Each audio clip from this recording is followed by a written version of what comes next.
ये पॉइंट सोच लो x1 और y1 है, और ये पॉइंट है सोच लो x2 y2, ठीक है। और इस पॉइंट को और इस पॉइंट को एक लाइन ज्वाइन कर रहा है, और तुमको सोच लो एग्जाम में बोल दिया कि इसका क्या निकालने बोल दिया, लेंथ निकाल। तो डिस्टेंस फॉर्मूला यूज करो या पाइथागोरस थ्योरम, एक ही बात है। क्योंकि देखो यहाँ से यहाँ तक का दूरी कितना हो गया, x1, इसको भी भर देना। अरे भैया तो कहाँ बैठे हैं। और यहाँ से यहाँ तक का दूरी कितना होगा, x2, ये समझ में आ रहा है क्या? और यहाँ से यहाँ तक का दूरी कितना होगा, y1, इसको भी भर देना। और यहाँ से यहाँ तक का दूरी कितना होगा, y2, ये y1 हो गया और ये y2 हो गया। अगर मैं इसको ऐसे ज्वाइन, इसको इस लाइन को ऐसे कर दूं और इसको ऐसे कर दूं, एक राइट एंगल ट्रायंगल बन गया। ये 90 का ऑपोजिट हाइपोटेनियस, और ये जो होता है ये परपेंडिकुलर, और ये बेस। अब देखो ये जो परपेंडिकुलर का वैल्यू होगा वो क्या होगा, y2 माइनस y1 होगा। ये y2 है, ये y1 है। क्या शुरू से, अरे ये x1 y1 यहाँ का पॉइंट का वैल्यू है, और यहाँ का पॉइंट का वैल्यू x2 y2, उसका कुछ वैल्यू होगा। तुमको बोल दिया इसका लंबाई निकालने, इसका लेंथ मतलब डिस्टेंस निकालें। तो हम लोग ना डिस्टेंस फॉर्मूला भी यूज कर सकते हैं या पाइथागोरस थ्योरम भी यूज कर सकते हैं, लेकिन रियलिटी ये है ना कि पाइथागोरस थ्योरम से ही डिस्टेंस फॉर्मूला आया है, तो आप लोग डिस्टेंस फॉर्मूला डायरेक्ट यूज करना। तो मैं वही बता रहा हूँ कि डिस्टेंस फॉर्मूला आया कैसे। तो देखो इस पॉइंट का ऊंचाई कितना है, y1, और इस पॉइंट का ऊंचाई कितना है, y2। तो y2 से अगर y1 को माइनस करें कितना बचेगा, y2 माइनस y1। और उसी तरह से x2 से अगर हम x1 को माइनस कर दें तो ये कितना बचेगा, x2 माइनस x1। नहीं समझ में आया, समझ गया। तो बेस का वैल्यू हो गया x2 माइनस x1, और परपेंडिकुलर का वैल्यू हो गया y2 माइनस y1, और ये हाइपोटेनियस हो गया। हाइपोटेनियस मतलब ये लेंथ जो हम लोग को निकालना है। तो h इक्वल टू हो जाता है p square plus b square, h square equal to p square plus b square. तो h इक्वल टू हो जाएगा रूट ओवर p स्क्वायर मतलब y2 माइनस y1 का whole square plus x2 minus x1 का whole square, जो कि यहाँ से लेके यहाँ तक का डिस्टेंस है। तो एक तरह से डिस्टेंस फॉर्मूला ही आ गया कि नहीं। तो फिर किसी को पूछना ही नहीं है कि डिस्टेंस फॉर्मूला यूज करे कि नहीं करे, क्योंकि ऑलरेडी आपको यूज करना पड़ेगा ही। तो बेकार का स्केल का नोटंकी करोगे, कंफ्यूजन होगा। हाँ, स्केल का यूज तब करना जब तुमको सिर्फ इतना पूछा जाए कि कौन सा टाइप का ट्राइंगल है, तो उससे फटाफट देख लेना कि हाँ ये सेम है, ये अलग है। लेकिन अगर लंबाई नापने बोल देगा तब ये फॉर्मूला यूज करो। ये फॉर्मूला तो पिछले क्लास में बता चुका, और ये कैसे है ये भी समझ में आ गया। अब क्वेश्चन में क्या बोला है कि आपको प्लॉट करना है ए बी सी। ए का वैल्यू दे दिया 2,3, तो 2,3 एक्स में 2 जाएंगे और वाई में 3, तो 2,3 ये ए का वैल्यू होगी। ठीक है, रख दे।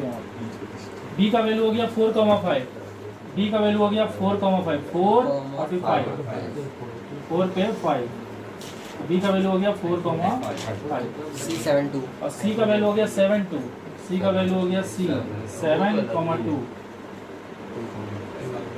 तो ये 7,2 सी। ये कितना था, 2,3 ना। ओके, उसके बाद आपको क्या बोला है कि इसको ज्वाइन करके एक ट्राइंगल बनाओ। इसको हम लोग ज्वाइन कर देंगे ऐसे, इसको ऐसे ज्वाइन कर देंगे, इसको ऐसे, ये ट्राइंगल बन गया। उसके बाद बोला right the coordinate of a dash b dash and c dash। Triangle a dash b dash c dash is the image of triangle abc when reflected in the origin. तो आपको इसका रिफ्लेक्शन किस में करना है, ओरिजिन में करना है, और फिर जो ट्राइंगल बनेगा उसको ड्रॉ करना है। तो ए का रिफ्लेक्शन ओरिजिन में करेंगे तो 2,3 क्या हो जाएगा, -2,3, -2,3 यहाँ पे आ जाएगा। ये हो जाएगा a dash -2,3, सॉरी -2,3, ये ए का वैल्यू हो गया -2,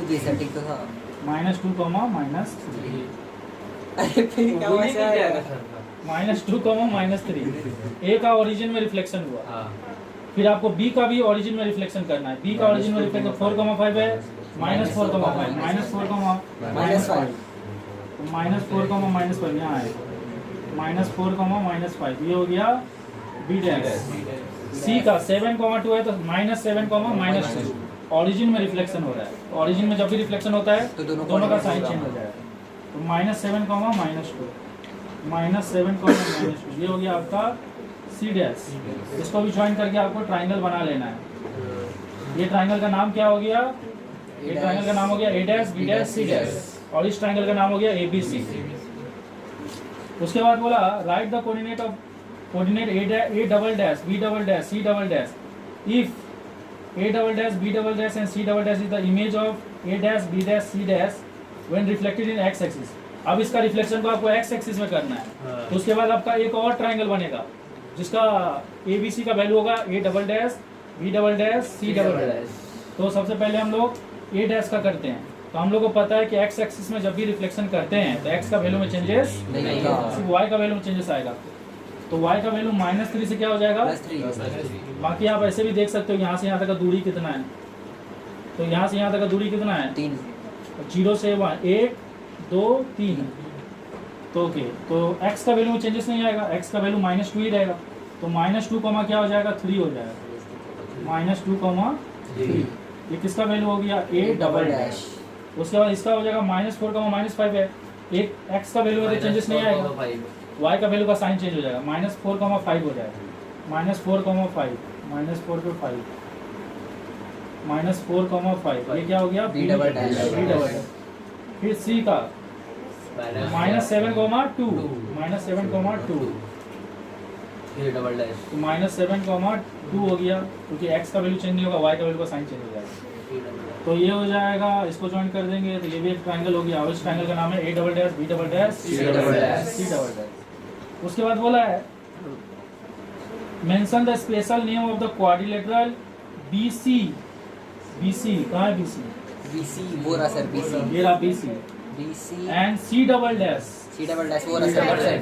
C डबल डैश। अच्छा, इसको आपको क्या करना है? इसे ज्वाइन करना पड़ेगा, क्योंकि हम लोग को किसका नाम बोला है? BC C double dash and B double dash. तो इसको भी ज्वाइन करना पड़ेगा। ओके, इसको ज्वाइन कर दिया। And find its area. तो आपको तो सबसे पहले पूछा है कि इसका स्पेशल नाम क्या है। तो देखो ये लाइन और ये लाइन पैरेलल है, और ये लाइन और ये लाइन पैरेलल नहीं है। तो ये क्या चीज है? ट्रेपीजियम है। तो यहाँ पे BC C double dash B double dash क्या हो गया? एक ट्रेपीजियम हो गया।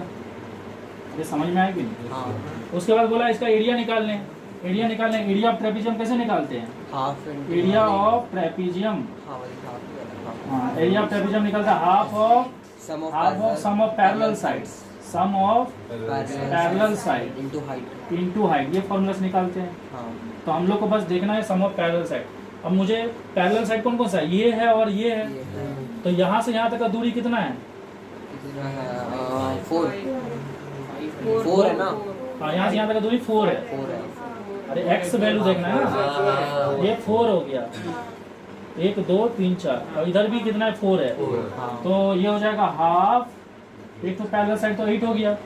नीचे वाला यहाँ से लेके यहाँ तक कितना है? 7 है। 7 तो इधर 7 और उधर भी 7, कितना हो गया? 14। और हाइट देखेंगे हम लोग, ये गैप, ये गैप दिख रहा है ना? तो यहाँ पे 2 है और यहाँ पे 5 है। तो 1 2 3, तो ये हो जाएगा हाफ 22 × 3 66/2 कितना आएगा? 33। तो 33, और अगर ये किसी मीटर या किसी में दिया है क्या? 33 यूनिट स्क्वायर कर दीजिए। तो यूनिट स्क्वायर कर देंगे। अगर यूनिट नहीं दिया रहेगा तो आप क्या करोगे?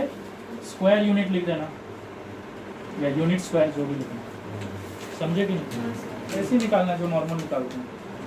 आप लोग एक चीज़ और गौर कर लेना, ये तो ट्रेपीजियम तो हो गया, उसके अलावा ना इसको थोड़ा डिस्टेंस फॉर्मूला से फाइंड कर लेना, इसको और इसको भी थोड़ा डिस्टेंस फॉर्मूला से फाइंड करना। अगर ये दोनों सेम आ गया ना तो आइसोस्केलस, और नहीं सेम आया तो फिर स्केलिंग ट्रेपीजियम।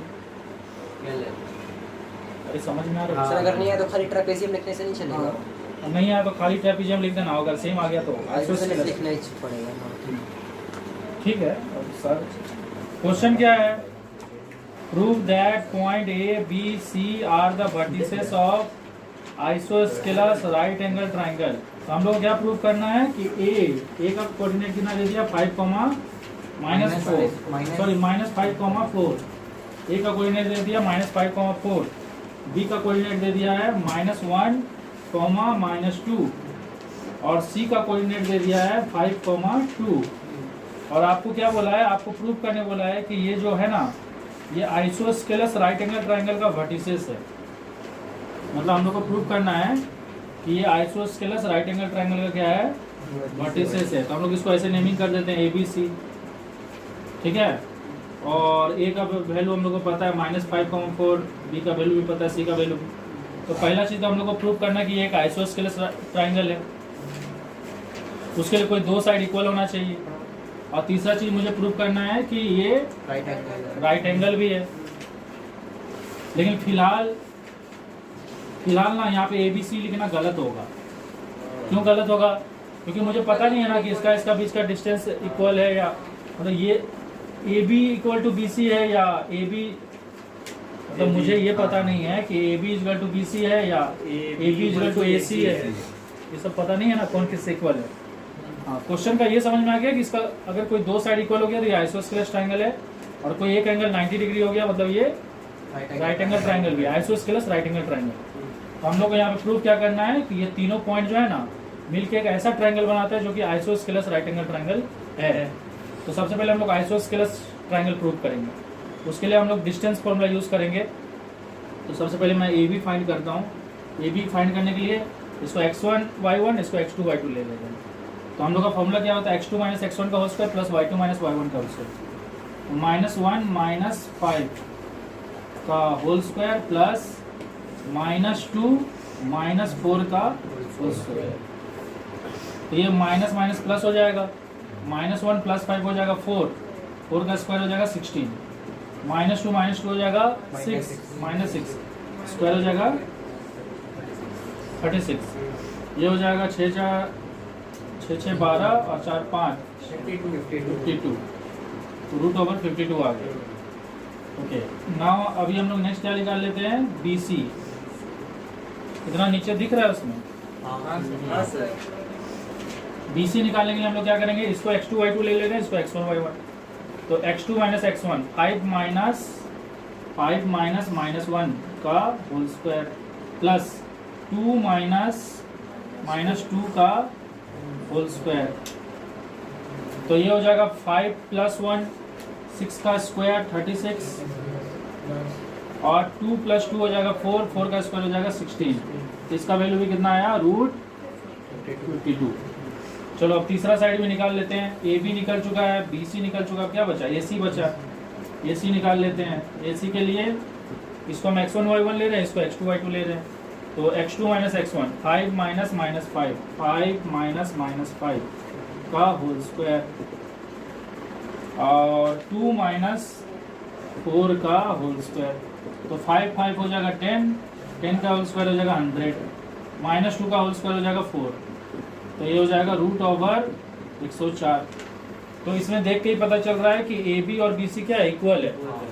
तो अब हम लोग इसको नेमिंग कर देते हैं A B C। तो इसमें AB और BC इक्वल है, क्योंकि दो साइड इक्वल है इसलिए ये एक आइसोस्केलस ट्रायंगल है। तो हम लोग यहाँ लिख सकते हैं as AB = BC, therefore triangle ABC is isosceles triangle. Isosceles triangle तो प्रूफ हो गया। अब हम लोग को नेक्स्ट क्या प्रूफ करना है कि एक राइट एंगल ट्रायंगल है। अब देखो, एक राइट एंगल अगर कोई ट्रायंगल राइट एंगल ट्रायंगल होता है तो वो पाइथागोरस थ्योरम को सेटिस्फाई करता है, और अगर कोई ट्रायंगल पाइथागोरस थ्योरम को सेटिस्फाई करता है तो वो राइट एंगल ट्रायंगल है। समझ में आ रहा है? तो हम लोग क्या करते हैं, सबसे लॉन्गेस्ट साइड ये है और हाइपोटेनियस हमेशा लॉन्गेस्ट साइड होता है। तो चेक करते हैं कि इसका स्क्वायर इक्वल टू इसका स्क्वायर प्लस इसका स्क्वायर है कि नहीं। तो AC का स्क्वायर कितना हो जाएगा, √104 का स्क्वायर, जो कि हो जाएगा 104। और अगर हम लोग यहाँ पे AB का स्क्वायर और BC का स्क्वायर को ऐड करें तो ये हो जाएगा √52 का स्क्वायर, और ये भी हो जाएगा √52 का स्क्वायर। तो ये 52 + 52 कितना हो जाएगा, 104।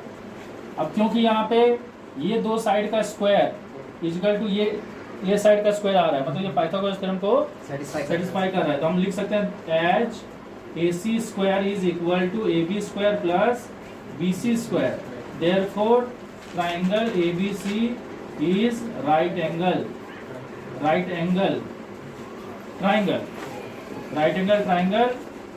and right angle at अब देखो जो लॉन्गेस्ट साइड होता है उस वो हाइपोटेनस होता है तो उसी का ऑपोजिट एंगल 90 डिग्री होता है, तो राइट एंगल एट बी हो गया प्रूफ। Hence